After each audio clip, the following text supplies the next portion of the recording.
Ciudadanos y Ciudadanas con la Democracia presenta Un Pacto con la Democracia.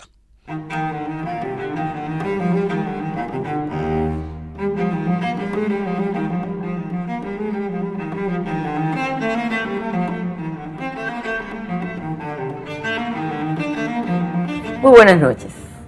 Ciudadanos y Ciudadanas por la Democracia es una expresión de la sociedad dominicana ante la concentración del poder expresada en el grupo político corporativo que es el Partido de la Liberación Dominicana. Movilizar a una parte de la sociedad ante lo que significa el control del poder y la posibilidad de construir y constituirse en una democracia institucional es la razón de esta organización que en este programa y en el que ya ustedes vieron, trata de explicar no solo lo que está pasando ahora, sino cuáles son los riesgos que corremos de continuar el estado de cosas. Esta noche están con nosotros para este panel Amanda Castillo, antropóloga y socióloga e investigadora social, Andrés Astacio, abogado y profesor universitario, Miguel Seara Hatton, investigador, economista y sobre todo para la mayoría de los dominicanos, el investigador que propició los informes de desarrollo humano que nos contaron dónde estábamos y cómo estábamos, y Eulogio Santaella, ingeniero egresado del Tecnológico de Monterrey y para los que tenemos un poquito más de edad, ex director del CEA, cuando todavía el azúcar valía y servía para algo. Vamos a hablar sobre lo que es la dictadura constitucional, pero antes vamos a ver qué piensa la gente. Imposible. ¿Por qué? No, una democracia con sus limitaciones, pero no dictadura. Ya no hay libertad de expresión casi, muy poca. Y también los derechos humanos no se respetan. Con un presidente y un Congreso elegido por elecciones libres y con una justicia emanada del orden que se supone que da la Constitución de la República, ¿por qué pensar, Amanda Castillo, que estamos a la puerta de una dictadura constitucional o que esa dictadura ya existe? El exceso de poder en manos de un grupo de individuos es terriblemente peligroso para el ejercicio de la democracia. Aunque esto pueda ser una tendencia en los países latinoamericanos, de alguna manera esto ha sido una constante en otros países de América Latina, donde los gobernantes, inspirados y apoyados en un proceso constitucional, ejercen una serie de arbitrariedades que generalmente termina pagándolo muy mal la población. Creo que descubrirnos en el escenario de una dictadura constitucional ha sido realmente una sorpresa para mucha gente y seguirá siéndolo para muchas personas. El descubrir de repente que estamos ante una situación dentro de la cual la ciudadanía está completamente indefensa. Esto es algo que nos ha llegado así como de repente. La gente no ha sentido la dimensión del daño. Pero el que está en su casa, el ciudadano que nos está viendo y que dice lo que planteo, al presidente lo elegimos en un proceso electoral, fuimos y votamos por los diputados, ¿qué elemento le dice a esa gente que esto es una dictadura? Para el que está en su casa, que tiene un nivel de inseguridad extraordinario cuando pone los pies en la calle, que tiene un cuerpo del orden que debería protegerlo y lo que hace es agredirlo, ese puede ser un primer síntoma. Para el que está en su casa, que nos está viendo ahorita, situarse ante la caridad política, el exceso de dádiva que ha ejercido este gobierno durante todo este tiempo, puede ser una señal de que él está prisionero de situaciones irreversibles. Porque él no sabe que todo lo que le dan, que todo lo que él recibe es parte de un andamiaje donde él es prisionero, ¿no? La gente cree que las cosas que le dan, se la dan porque son muy buenos. Pero si usted se pone a observar, por ejemplo, cuando el alcalde hace la playa en el malecón frente a Guivia, que es una escena completamente surrealista además, lleva a toda la gente ahí a que se bañen en unas piscinas plásticas y vean las olas de lejos y el mar de lejos, cuando en realidad lo que deberían es estar en el mar. Pero además todo esto se acompaña de una foto del alcalde, se colocan fotos del alcalde. Él es el benefactor, es él el que hace posible que la gente se sumerja en una piscina de plástico. La gente cree, a través de su imaginario, que es él el que le está dando eso. Nadie se detiene a pensar que eso se hace con su dinero, que es su dinero el que vehicula ese accionar de ese político. Y nadie se detiene a pensar que no se puede bañar en el mar porque está contaminado y quien tiene que garantizar la sanidad pública es ese señor que no lo hace. Yo te diría, mira, Altagracia, tendríamos que, hay dos elementos que se combinan. Uno es el culto a la personalidad, ¿no? Y los mesías, ¿no? Uno dice que tiene un sueño, que es el Nueva York chiquito, otro que está construyendo un sueño, ¿no? Balaguer decía que iba a ser el sueño de niño, pero lo que tú tienes es un mesías, ¿no? Que tiene una concentración de poder y que dice yo voy a resolver los problemas. Pero la contraparte de eso es que se invisibiliza a la gente. La gente no se necesita, se invisibiliza. O sea, tú no ves a la gente, tú no estás gobernando para la gente, tú estás gobernando para concentrar poderes. Esa es la lógica de la dictadura constitucional. Hay un proceso de concentración de poder y una lealtad al grupo que controla el poder, independientemente de lo que pasa con la gente. Y eso lleva a que controlan la justicia, que controlan el Ejecutivo, que controlen las cámaras de cuentas, la Cámara de Diputados y Senadores, ¿no? Ese es ese proceso lo que estamos viviendo en este momento.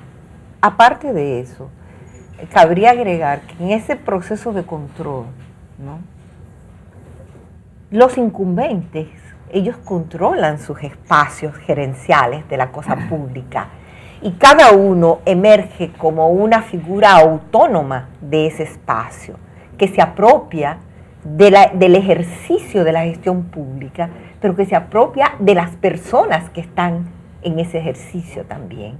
Él decide qué hacer con los individuos que están ahí, ¿no? Con los que trabajan ahí. Con sus subalternos. Exacto, él determina el destino de esa gente. Esa gente está sujeta a lo que diga el incumbente, ¿no? Hay a nivel del imaginario, ¿no? Hay un sometimiento permanente del accionar del individuo, como dice Miguel, ¿no? La gente no tiene capacidad de reaccionar. Cuando hablábamos tras las cámaras hace un rato, que usted señalaba eso, esa anomia que hay en la población es producto de eso, porque se va haciendo un trabajo sistemático y se le va comprando al individuo su voluntad, su capacidad de disentir. Usted no puede disentir, porque si usted disiente, usted es etiquetado, ¿no? Entonces, lo interesante de todo esto es ver cómo hemos llegado ahí y cómo usted de repente descubre ese accionar. Es como si estuviésemos entrando en un túnel oscuro que no sabemos hacia dónde nos conduce. Ustedes están pintando un panorama orwelliano, donde el hermano grande decide sobre vida y amores y está presente en la vida de todos. Ese panorama es un panorama tétrico a nivel social masivo, pero en términos específicos, en la parte empresarial, en el sector que se supone de libre empresa con igualdad de oportunidades, eso se manifiesta también de manera draconiana, porque los espacios de la vida de los negocios ha sido invadida con mucha ventaja con el instrumento del poder para que los políticos de la élite del poder PLDistas se conviertan no solamente en gestores de la cosa pública, sino en actores importantes de la actividad económica privada. Usted dice que Leonel Fernández y el grupo del PLD ha creado un grupo corporativo económico nuevo que se enfrenta a lo que son los sectores productivos nacionales. Yo diría que no solo se enfrenta, a veces hace coaliciones, a veces hace alianzas. Pero le tienen que reconocer el poder. Ese es el punto de partida y es bueno poner de manifiesto una expresión muy valiosa del presidente del Partido Revolucionario Dominicano en el momento en que él era precandidato presidencial, en donde dijo que los grandes contratos, las grandes concesiones, los grandes negocios están circunscritos exclusivamente a un club muy especial, un club muy selecto, que es el club de los amigos del presidente. Pero no solamente en el ámbito económico encontramos un secuestro. Si nos vamos a ver desde el punto de vista institucional, vemos que hoy día se han conformado una serie de mayorías mecánicas por medio de una instrumentalización legal que inició en la misma Constitución y que se ve en el desarrollo a través de las leyes orgánicas y objetivas de las distintas instituciones. El mejor ejemplo es la justicia. El Consejo Nacional de la Magistratura fue un órgano concebido para que en él cohabitaran todos los intereses políticos y sociales del país. Pero, de forma inexplicable, hoy día el Consejo Nacional de la Magistratura es un órgano donde hay una garantía de mayoría en manos del presidente de la República, lo que implica que el Poder Ejecutivo tiene un alto nivel va a tener siempre un alto nivel de injerencia dentro de otro poder del Estado. Bueno, pero el voto calificado, que se sumó a lo que era el estatuto jurídico del Consejo Nacional de la Magistratura, no es más que el producto, porque todo es una cadena. El partido de gobierno logra una mayoría en las dos cámaras que le permite la modificación de una serie de leyes que a su vez le dan otros poderes. Eso es evidente que es pensado en el largo tiempo para conseguir la mayoría en el Consejo de la Magistratura. Sin embargo, aún con el voto calificado, si la construcción de esa mayoría hubiera sido de la misma composición, hubiera sido diferente, el voto calificado no es tal. Sí, pero fíjate cómo ellos ven o cómo configuran una estructura de poder en la modificación de las fechas de las elecciones. Nosotros teníamos un reclamo, gran parte de la sociedad tenía un reclamo de eliminación de las elecciones de medio término, pero nadie habló de unir las elecciones presidenciales con los otros niveles de votación. Y fíjate cómo en la Constitución de la República, de forma muy llamativa, se dividen las elecciones municipales de las elecciones nacionales. Ahora bien, las elecciones nacionales y congresuales quedan unidas en la misma fecha. Esto es para garantizar el efecto arrastre. Aún el presidente de la República consigue una mayoría exigua para alcanzar el Ejecutivo, tiene una garantía de tener los votos de las primeras minorías en el Congreso Nacional, por el mismo efecto arrastre que implica la celebración en el mismo día de las elecciones. Cuando hacemos la extrapolación, ahí vemos una garantía de mayoría, no solamente, una garantía de control, no solamente del Ejecutivo, sino también del Judicial, y una facilidad de alcanzar el control del Poder Legislativo. Pero los resultados de las últimas elecciones de medio tiempo, en las que aún ganando el Partido de la Liberación Dominicana el control absoluto del Congreso, expresó que el ciudadano no es tan manejable en términos del poder local. Y eso hay que, por ejemplo, dos provincias son sintomáticas, Santiago y la provincia de Peravia. En ambas gana el senador, pero los resultados municipales le dan el poder al Partido Revolucionario Dominicano en todos los municipios. Sí, es correcto eso. Yo creo que el poder local es sumamente importante en el proceso de democratización de la sociedad. Sin embargo, aquí lo que estamos tratando de destacar es el proceso de concentración de poder a nivel nacional. Por ejemplo, ¿por qué el control? ¿Por qué esforzarse tanto en el control de la justicia? Para comprar impunidad, claro, para comprar complicidades, ¿no? ¿Por qué? Porque la corporación PLD está generando un proceso de acumulación de capital mucho de esa, en una gran parte, tiene un origen espurio, ilegal, ¿no? Lo hemos estado viendo en las últimas denuncias, ¿no? Entonces, ¿qué está pasando? Bueno, hay que controlar la justicia de alguna manera para tener control de la impunidad, ¿no? Para garantizar la impunidad, para garantizar la complicidad. Y eso es lo que estamos viviendo actualmente. Es decir, es una construcción de permanecer y de concentrar más poder, ¿no? Tenemos que hacer la pausa. De todas maneras, hay que dejar abierta la esperanza de la población en el sentido de que por encima de la excesiva concentración del poder, el ciudadano y la ciudadana tiene derecho a construir su propio espacio y ya empezó a hacerlo. Regresamos en breve.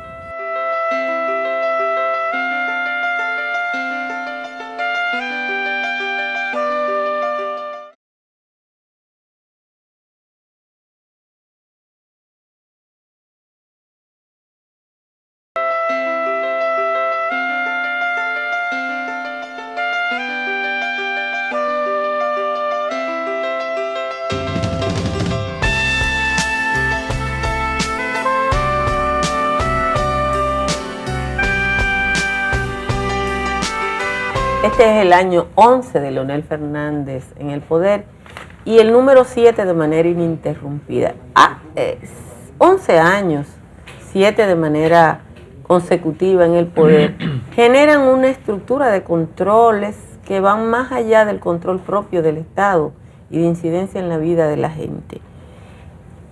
Ya no hay que enumerar las instituciones que controla Leonel Fernández como persona, como ciudadano, como presidente, sino buscar cuáles no controla. ¿Cómo ha sido ese proceso de concentración del poder que ha terminado con el país virtualmente a los pies de una sola persona? O de una corporación. O de una corporación que lidera a una persona. Exactamente, es una corporación. Yo creo que es un concepto muy importante. Ya dejó de ser un partido político y se ha convertido en una corporación. No tiene contenido.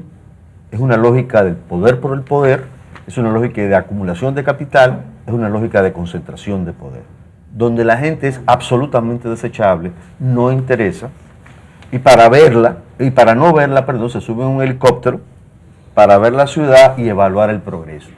O sea que ni siquiera tienes que ver a las personas, son invisibles, desaparecen. Ahora, ¿cómo se expresa, por ejemplo, estas cosas? Con el control del Congreso, ¿no? La sociedad ha reclamado permanentemente el 4% para la educación, ¿no? Y hay una decisión mecánica mayor de una decisión automática en el Congreso, en donde se dio aquel fatídico voten honorables, que fue una bofetada, una expresión de abuso, ¿no? Y de soberbia política. Y de soberbia política. Quizás lo más adecuado es soberbia política, ¿no? En donde no se votó por el 4%. Había otras prioridades, las prioridades de la corporación, donde estaban los negocios. En la educación no está el negocio. El negocio estaba en el metro, en una serie de construcciones, pero no en la educación. La mejor muestra es que el 6% que se comprometió el presidente a sumarle al presupuesto de educación es la tercera parte de los contratos que recibió una sola empresa. O sea, una sola empresa en un periodo tiene contratos por 20.000 millones de pesos y el gobierno central no es capaz de sumarle 6.000 millones a la cartera más importante del país. Así es. Pero ¿por qué es esta lógica? Porque decimos, ¿por qué hay tanto regateo con la educación? Y es más, la señora vicepresidente, candidata a la vicepresidencia, dice que no hay que darle dinero, que el mismo presidente lo dice, que hay suficiente dinero para la educación, que no es necesario, que hay que teorizar, hay que conceptualizar dinero. Bueno, porque al final de cuentas la ignorancia es funcional a la corporación. Claro. La ignorancia es algo que ellos pueden manejar. Entonces, ¿qué significa la ignorancia de la población? Bueno, significa darte como favores lo que te corresponde como derechos. Una población educada, ¿qué exigiría? Derechos.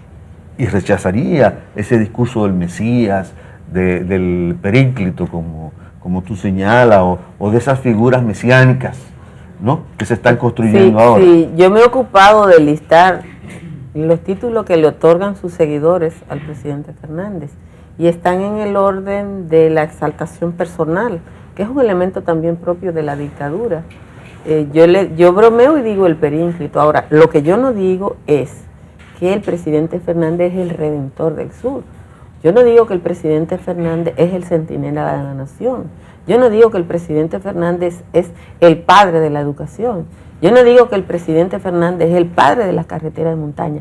Eso lo dice ese círculo de acólitos que ha creado esa corporación necesita ese líder, ¿no? Y el sustituto de ese líder temporal necesita negociar a la corporación. Y eso es otro elemento importante. O sea, el candidato que va a seguir en ese liderazgo, o que pretende seguir en ese liderazgo, tiene que negociar adentro de la corporación, ¿no? Tiene que establecer claramente dónde están las lealtades y cuál es el compromiso, porque es la lógica de la corporación lo que se nos está imponiendo a toda la sociedad. Y eso significa un cambio importante. Entonces, Miguel, la coaptación de poder, o mejor dicho, la estructura de la corporación, implica que no haya un cambio real de liderazgo, sino que simplemente haya un cambio facial, se sustituya la imagen primaria, pero que se mantengan las mismas estructuras de poder y que persista la misma lógica de organización del Estado. Lo que estás planteando es que el cambio en el ejercicio del poder, del liderazgo como presidente de la República de Fernández por Danilo Medina, no implica cambios en lo que es la estructura del poder establecido por el PLD. Es que, tomando lo que dice Miguel y tomando la realidad, el PLD se ha constituido, al ser una corporación, tiene definidas sus estructuras de poder. Señores, recordemos el caso de Trujillo. Trujillo detentó el poder en la República Dominicana durante 30 años. Ahora solamente durante 18 detentó la presidencia de la República. O sea, no son elementos no es excluyente la existencia de una figura que ostente la presidencia, que ostente la magistratura, y de otra figura o otro grupo de figuras, otra estructura que sea la verdadera detentadora del poder. Nosotros hemos hecho un análisis aritmético de las elecciones y en la aritmética electoral decimos que 2 por 3 es igual a 1, porque en la boleta dorada hay una mutual de 2, pero el que vote equivocadamente por la boleta morada estaría eligiendo a 3. Elegiríamos a 3 para que gobierne uno que no está en la boleta. La boleta está diseñada para que Leonel Fernández permanezca manejando el Ejecutivo a través de su dilecta esposa. Ya siempre se decía en la campaña electoral inicial, con ella seguimos con él. Y como decían en la época de los Reyes Católicos, tanto monta tanto Isabel como Fernando. Entonces, tanto monta Cedeño como Fernández. ¿Y qué va a resultar? Que ella ha pronunciado de manera clara su lealtad, su solidez, diciendo, yo no puedo renunciar a ser la esposa de mi esposo. Y el día 27 de febrero se vio como el presidente del Senado le dijo, esta es la última vez que en este periodo usted va a dirigirse en esta condición al Senado, pensando que ya podía volver a hacerlo en el 2016 y regresar, yo decía en términos jocosos, diciendo aquí vuelvo, yo me fui, pero yo no me fui. La estructura de poder va a ser concentrada en una persona y la República Dominicana tiene precedentes. El triunvirato, cuando se derrocó a Bosch, teníamos un triunvirato de 3, manejado por 2, integrado por 2 y manejado solamente por 1. Ojalá que esto no vuelva a repetirse. Pero hay una cosa, institucionalmente en la República Dominicana, la vicepresidencia de la República no tiene función. Aquí hay vicepresidentes que han tenido responsabilidades gubernamentales, pero la vicepresidencia existe solo para sustituir al presidente en términos formales. ¿Cómo observarle poder a una vicepresidencia que nunca le ha interesado al vicepresidente, al presidente que la tenga? Y no creo que ahora haya diferencias. Por la lógica de la corporación.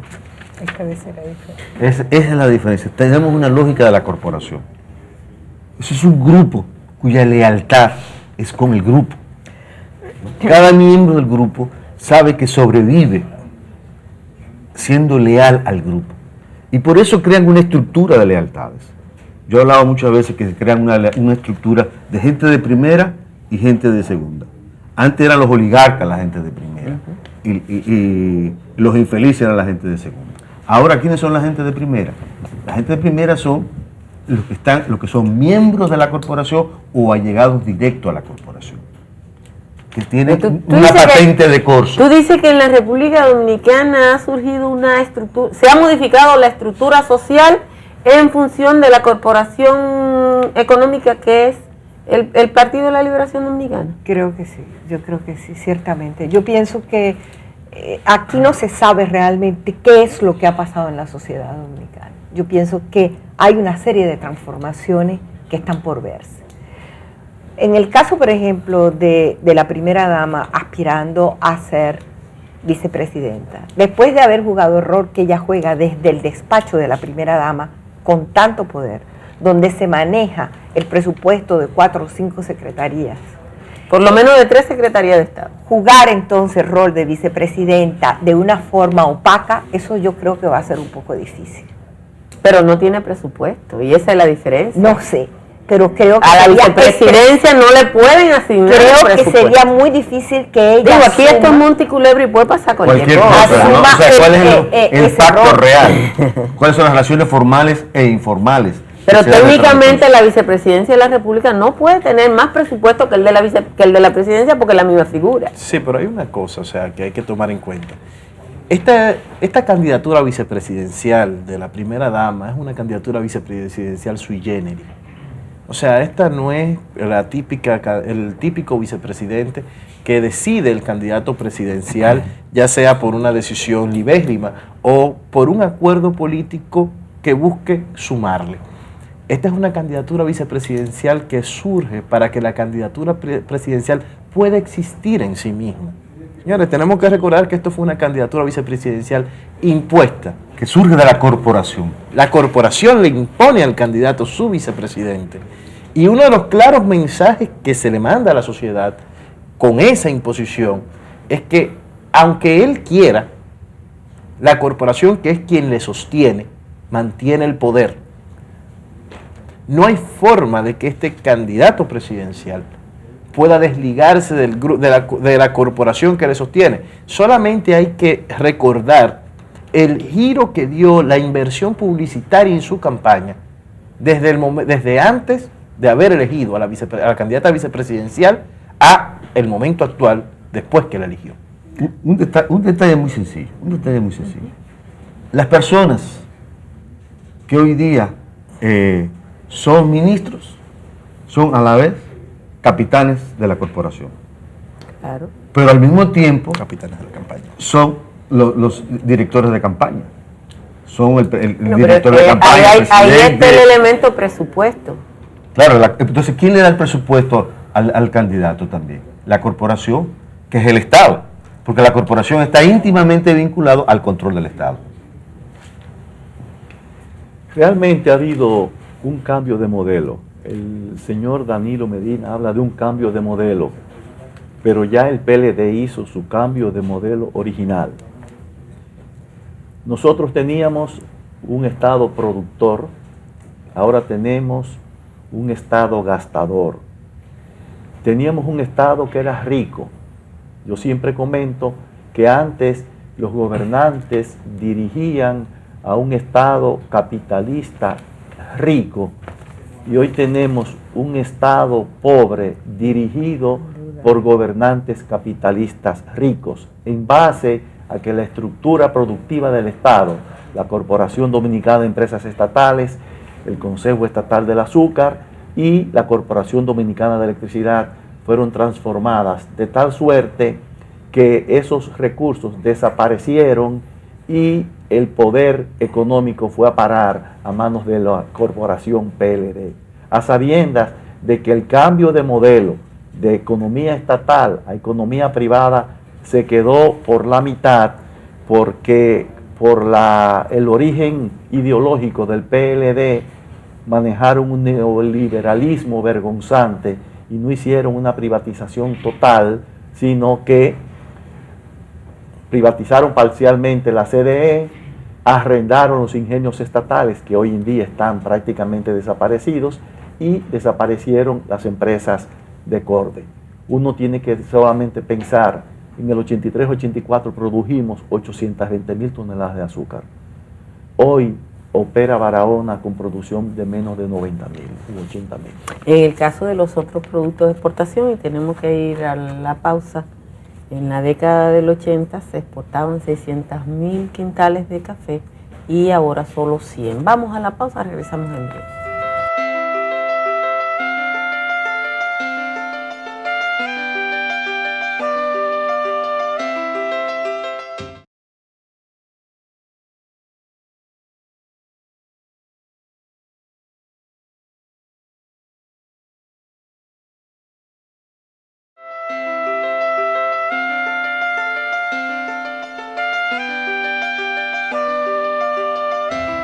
Probablemente la sociedad dominicana se acerca o ya supera 2 décadas de inmovilismo social. Desde 1990 el país inició un proceso de desarticulación de organizaciones, de pérdida de la capacidad de respuesta de algunos elementos de la sociedad civil, y la participación se quedó en grupos corporativos pequeños que asumían la defensa de determinados elementos de la vida nacional, el proceso electoral, la justicia, los cambios. Sin embargo, cuando uno evalúa lo que fue el proceso de reforma de 1994, con lo que queda ahora, después de la constitución de Leonel Fernández, poco queda. Cambió el Consejo Nacional de la Magistratura, se eliminó la división del proceso de elecciones, y uno hace una lista y le va haciendo apuntes y se da cuenta que de la reforma del 94 poco queda. ¿Cómo enfrentar eso? Ciudadanos y Ciudadanas por la Democracia plantea un pacto, pero ¿por qué firmar un pacto y por qué confiar en un pacto cuando otros elementos no han funcionado? Mira, nuestra sociedad ha llegado a uno de los puntos más decisivos, un punto decisivo. Es un punto donde nos mueven la fuerza de las circunstancias. Ya no es una elección, es un deber ciudadano, el rescate de la democracia. Este rescate debe de hacerse primeramente deteniendo el continuismo. Hay que detener a la corporación PLD. La corporación PLD, como hemos comentado anteriormente, se nutre esencialmente del Estado dominicano, se nutre esencialmente de nosotros. Por eso la ciudadanía es que tiene la potestad de detenerlo. Ahora bien, esta movilización de la sociedad para detener esa corporación PLD que nosotros estamos llamando, la llamamos desde la óptica de que pactemos con la fuerza política que hoy día, la fuerza de la circunstancia, valga la redundancia, indica que es la única que tiene posibilidades de detener esta situación, esta instauración de dictadura, este régimen dictatorial. Este pacto que nosotros planteamos es un pacto en el cual, ante todo, implica poner nuevamente al ciudadano en el centro de la política. Es que nuevamente el ciudadano sea el motivo, el leitmotiv del accionar del Estado. Nosotros planteamos, entre otras cosas, que hay que hacer una reforma política del Estado, que hay que hacer conjuntamente con esa reforma política que implica, ante todo, el restablecimiento del Estado de Derecho real. Se habla mucho de que existe Estado de Derecho y se plantea el sofisma de que el Estado de Derecho es simplemente la sujeción a un régimen jurídico preestablecido, obviando que Estado de Derecho implica que el ciudadano tenga confianza en que el accionar de la administración vaya en el orden de lo que establece la misma norma y que vaya en beneficio de la sociedad, como lo preestablece la misma Constitución. Pero también ese Estado de Derecho, que es la única puerta para garantizar un régimen democrático, implica una tutela judicial de los derechos. Una tutela de los derechos, una protección efectiva a los derechos y que el ciudadano pueda acceder a estos derechos. Ahora bien, sumado a esto, hay un axioma que planteó Amartya Sen de que no hay libertad real si no hay libertad económica. La República Dominicana ha mantenido un crecimiento económico sostenido en los últimos 20 años. Ahora ese crecimiento económico no ha llegado al ciudadano, no ha llegado a la gente. Simplemente ha generado una nueva clase política, como mencionaba Miguel. Y una nueva clase económica. Una nueva clase económica. El 80% de la riqueza está concentrado en el 10% de la población. Efectivamente. El pacto que nosotros planteamos, ante todo, implica el reconocimiento de que el ciudadano debe de ser lo primero, de que la inversión del Estado debe de ir hacia sectores como la educación, sectores como la seguridad social, la salud. Debe de implicar también una reforma de la burocracia estatal. La administración pública debe de ser modificada, pero debe de ser reestructurada en razón de las necesidades de la sociedad, no en razón de las necesidades mesiánicas que tenga un líder. Asimismo, es indispensable la movilización de la sociedad en la búsqueda de este cambio. Esta es una gran oportunidad porque el gobierno que surja de las próximas elecciones, sobre todo si logramos detener el continuismo, ese gobierno va a necesitar a la sociedad para gobernar, ya que la corporación PLD tiene... Eso es exclusivamente si no gana el candidato Danilo Medina. Si gana Danilo Medina, Danilo tiene una estructura para sus servicios. No la tendría Danilo Medina, la tendría la corporación PLD. Él no es más que la revisión de la corporación. En este caso, él es el representante visible. De la corporación. De la corporación. Pero no necesitaría a la gente para gobernar. No. Porque le bastaría con el control del Congreso. No, la estructura del poder alrededor del Partido de la Liberación Dominicana hace que la gente sea insignificante. Exactamente. Exacto. Esa es la lógica que se está imponiendo.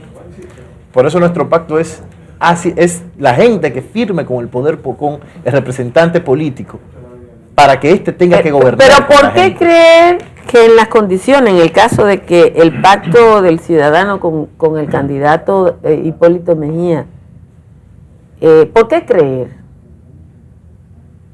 que en la situación en que quedaría del poder con un control institucional en manos absolutas del Partido de la Liberación Dominicana, cualquier modificación a la estructura institucional que hay es un pacto a su vez? Es la lógica de la gobernabilidad, sencillamente.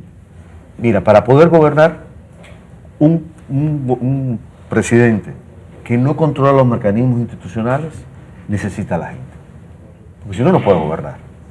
Entonces, la lógica de la gobernabilidad está directamente asociada al vínculo con la gente, bueno, con la sociedad. Hay un caso específico que creo que es el caso de Evo Morales. Evo Morales es del elemento del básico de la sociedad más excluyente de América Latina, que es la boliviana. Llega al poder y es enemigo de todos los sectores de poder. Sin embargo, logra, con el respaldo de una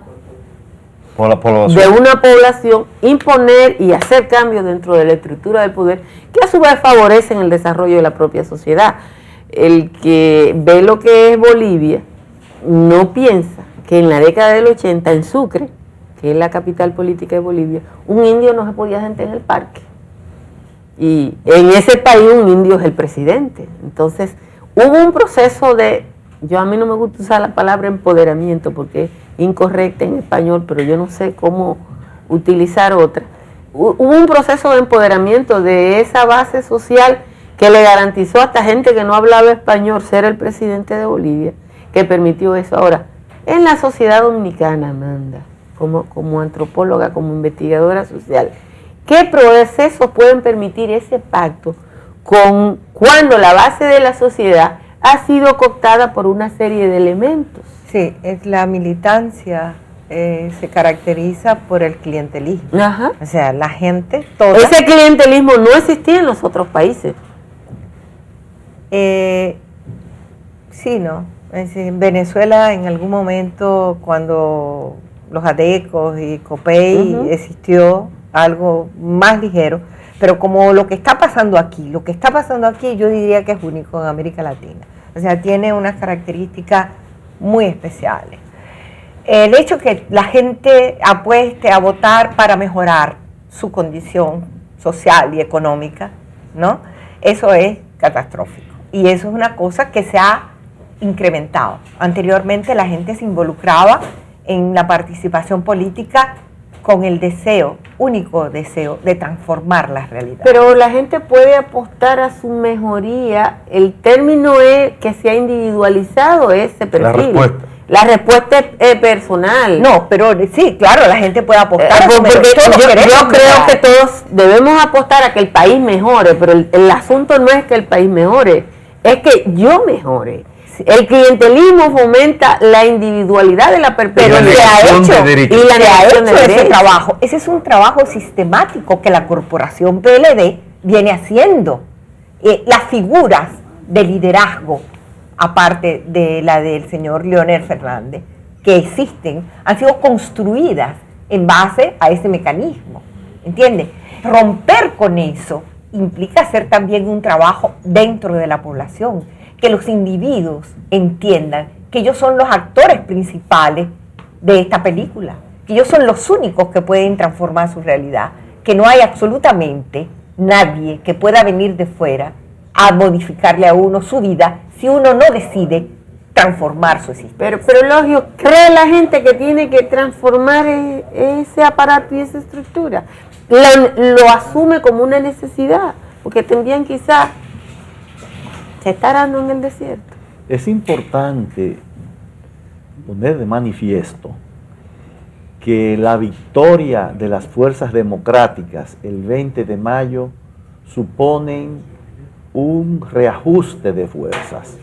La corporación PLD está montada sobre el mecanismo del manejo presupuestal. Hay alguien que decía que nosotros teníamos un concepto equivocado porque hablábamos de la dictadura constitucional. Yo dije, bueno, cambiémosles el término por algo mucho más pedestre, mucho más fácil de entender. Es la dictadura con apoyo presupuestal.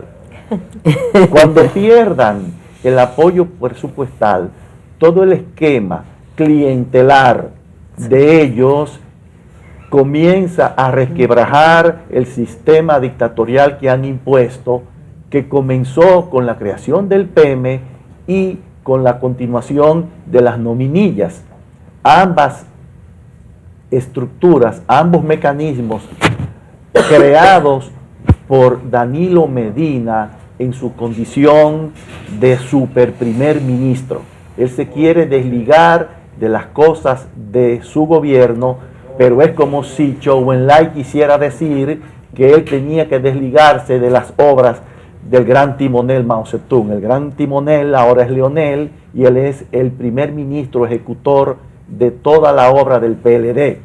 Y con un sentido también de lealtad partidaria basada en el famoso centralismo democrático y en la unificación de criterios. Danilo Medina nunca en la vida, ni siquiera cuando actuaba como disidente interno, se opuso a ninguna medida partidaria. Entonces, él va a tener que reunirse, pero ya con otro concepto, porque no van a tener el presupuesto como instrumento de dominación. No van a tener el presupuesto como instrumento de dominación, pero el mismo hecho de que se reconozca el establecimiento de una estructura corporativa político-económica concentrada en el Partido de la Liberación Dominicana implica la acumulación de un poder económico tal que por lo menos durante unos años se puede mantener clientelismo. Decía un empresario a quien yo asesoraba, que yo decía, ¿por qué usted no invierte en la agroindustria? Dice, porque tío Domingo decía que el campo es para sacarle, no para meterle. El Estado es para sacarle, no para meterle. Yo creo que eso se puede modificar en cuanto comience a sancionar cuando se comience a sancionar a las personas que han hecho mal uso de la cosa pública, cuando aquí se comience a castigar la corrupción, cuando la gente vea que tiene que pagar por sus actos, la ciudadanía que ha pretendido que participar y esperar, ¿no?, a la cual se le ha construido todo ese escenario, ¿no?, de dependencia con el líder. Cuando la gente vea que participar en la cosa política implica un nivel de responsabilidad y que hay que pagar por sus actos, en la vida se paga por todo, la gente tiene que entender eso, que cada cosa que uno hace implica un acontecimiento, ¿no? Pero hay dos cosas y tenemos que ir a la pausa. Nosotros necesitamos de una sanción jurídica, pero necesitamos de una sanción social. Esa es una de las... Y hasta ahora, La sanción social no existe. No existe ninguna de las dos. No existe. Vamos a la pausa, regresamos en un momentito.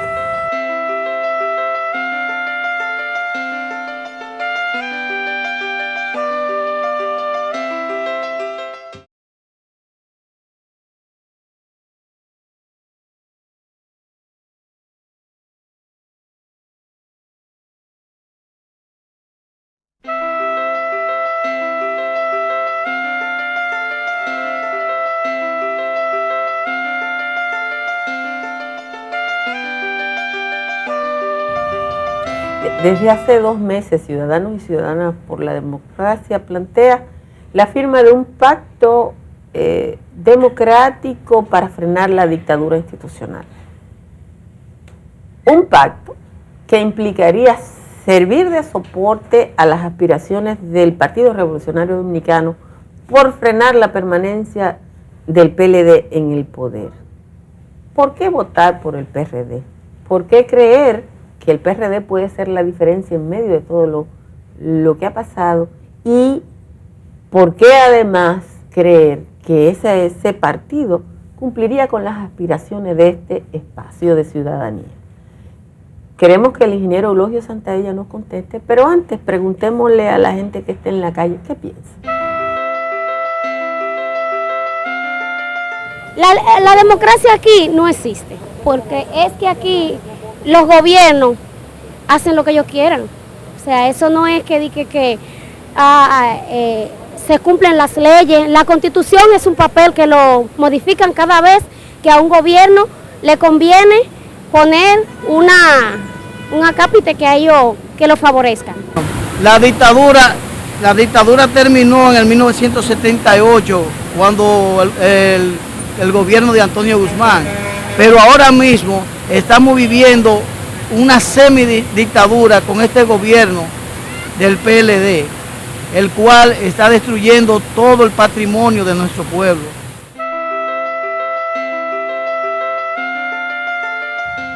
Ingeniero, ¿es votar por el Partido Revolucionario Dominicano la opción con la suficiente credibilidad para que el que nos está viendo en su casa crea que se puede avanzar y romper esta estructura político-económica y de dictadura frente a la situación del país?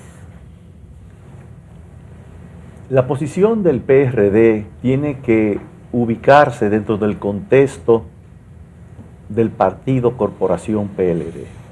El PLD ha preparado programas de gobierno como el del 2004, en donde no estaba incluido el proyecto más grande de la historia dominicana. El metro no estaba incluido y de un momento a otro se hizo esa inversión masiva de recursos. Apareció en el discurso de toma de posesión. Bien. Primeramente eso. Segundo, ahora Danilo Medina presenta una propuesta basada en el turismo, como la locomotora del desarrollo nacional, será como la locomotora de algún ingenio cerrado, porque está partiendo de una premisa que no tiene ningún tipo de fundamento.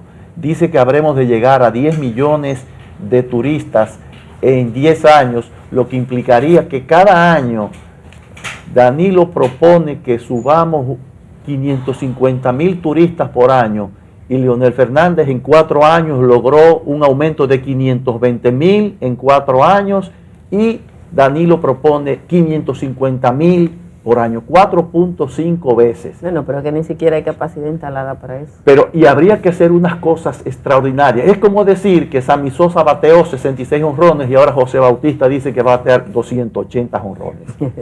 Bajo ese esquema de falsedad y de propuesta engañosa, aparece la opción de frenar el continuismo, y nosotros esperamos que poder llegar a un acuerdo con el Partido Revolucionario Dominicano que incluya las condiciones básicas de nuestro pacto.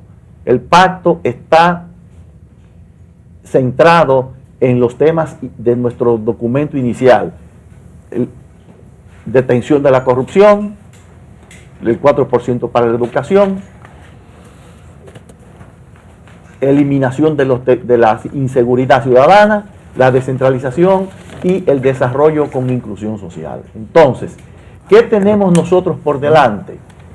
Si nosotros nos llevamos del concepto de los indecisos, a los indecisos le decimos que en la vida es un constante proceso de selección y de elección, y que el que no elige, elige. En ese sentido, el que no vota va a estar perpetuando y entronizando la dictadura constitucional. Y facilita cualquier cosa. Y facilita cualquier cosa. Y los que están pensando en que la lucha actual es para acabar con el bipartidismo, le decimos que la lucha es evitar que se entronice de manera definitiva la dictadura constitucional votando por el PRD, porque el que no vote por el PRD va a caer en la instauración del unipartidismo. ¿Y cómo va a ser nuestro voto en función del pacto con el PRD? Va a ser llamar a votar, nosotros como una inmensa minoría, como un grupo de venta de ideas a la población, le vamos a decir: votemos por el PRD siempre y cuando el candidato se comprometa con nosotros a cumplir el pacto, y que nosotros, que hemos surgido en un ambiente de coyuntura electoral, entendemos que vamos a trascender para convertirnos en vigilantes de lo que el PRD haga después del triunfo. Vamos a verificar, vamos a ser vigilantes de cómo se van a hacer las cosas, dónde se van a hacer las cosas, qué cosas se van a hacer, y por encima de todo, quiénes van a ser los que van a constituir el gobierno. Nosotros estaremos vigilantes de que eso ocurra así, y no solamente para que el gobierno actúe en el sentido que nosotros queremos de regeneración del país, sino que vamos a actuar para que los puntos del pacto, vamos a ser elementos activos para que los puntos del pacto se materialicen en el periodo 2012-2016. Bueno, el tiempo se nos acabó. Hablamos hoy con este panel integrado por miembros de Ciudadanos y Ciudadanas por la Democracia en torno a la propuesta de un pacto democrático que frene la dictadura constitucional. Muchísimas gracias a Andrés Astacio, Amanda Castillo, a Miguel Seara Hatton y al ingeniero Eulogio Santaella. La propuesta está para que vuelvan con nosotros al próximo programa, y mientras tanto se quite la venda. Quítate la venda de los ojos, maní.